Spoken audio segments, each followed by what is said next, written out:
Sumqayıt şəhər İcra Hakimiyyətinin başçısı Zakir Fərəcovun sərəncamına əsasən şəhərdə fəaliyyət göstərən metal əritmə sexləri və digər bu tip müəssisələrin fəaliyyətinin araşdırılması məqsədilə xüsusi komissiya yaradılıb. Komissiyanın əsas vəzifəsi müəssisələrin iş prinsiplərini öyrənmək, havaya buraxılan zərərli tullantıların filtrasiyadan keçirilib-keçirilməməsini yoxlamaqdır. Artıq bir neçə gündür ki, komissiya üzvləri tərəfindən şəhərin müxtəlif ərazilərində bu istiqamətdə yoxlamalar aparılır. Son olaraq Səməd Vurğun küçəsi ilə Bakı-Quba yolunun arasında yerləşən Premium Lead MMC-yə məxsus qurğuşun əritmə sexində araşdırma həyata keçirilib. Sumqayıt şəhərində fəaliyyət göstərən daha bir qurğuşun sexində nöqsanlar aşkarlanıb. Sumqayıt şəhər İcra Hakimiyyətinin tərkibində yaradılan komissiya qrupu tərəfindən əraziyə baxış keçirilib, sahibkara tapşırıqlar verilib. Sexdə aparılan araşdırma zamanı məlum olmuşdur ki, istifadəyə yararsız akkumulyatorların yenidən utilizasiyası zamanı ayrılan qurğuşunların və kislatanın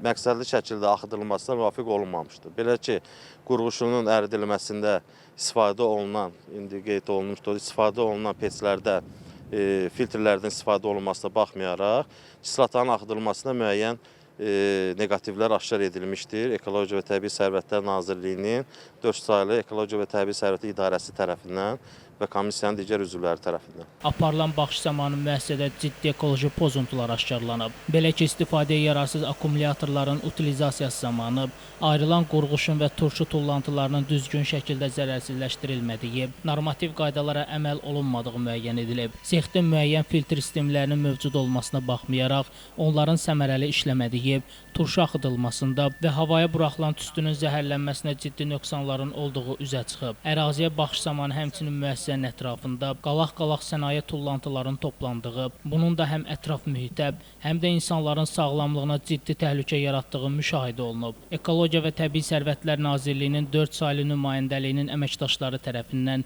sexdə aşkarlanan qanun pozuntuları ilə bağlı müvafiq tədbirlərin görüləcəyi bildirilib. Qurğuşun sexinin bu cür məsuliyyətsiz fəaliyyəti təkcə istehsalat ərazisini deyil, bütün şəhəri zəhərləyir. Havanın keyfiyyətinə ciddi təsir göstərən belə müəssisələrin nəzarətsiz işləməsi həm ekoloji fəlakət, həm də vətəndaşların sağlamlığı üçün təhlükə deməkdir. İcra Hakimiyyətinin nəzarəti altında yaradılmış komissiya tərəfindən araşdırmaların davam edəcəyi və aşkarlanan nöqsanlarla bağlı sərt tədbirlərin görüləcəyi gözlənilir. Şəmlistan Fikrətli, Elbrus İsmailov, Bugün informasiya proqramı üçün.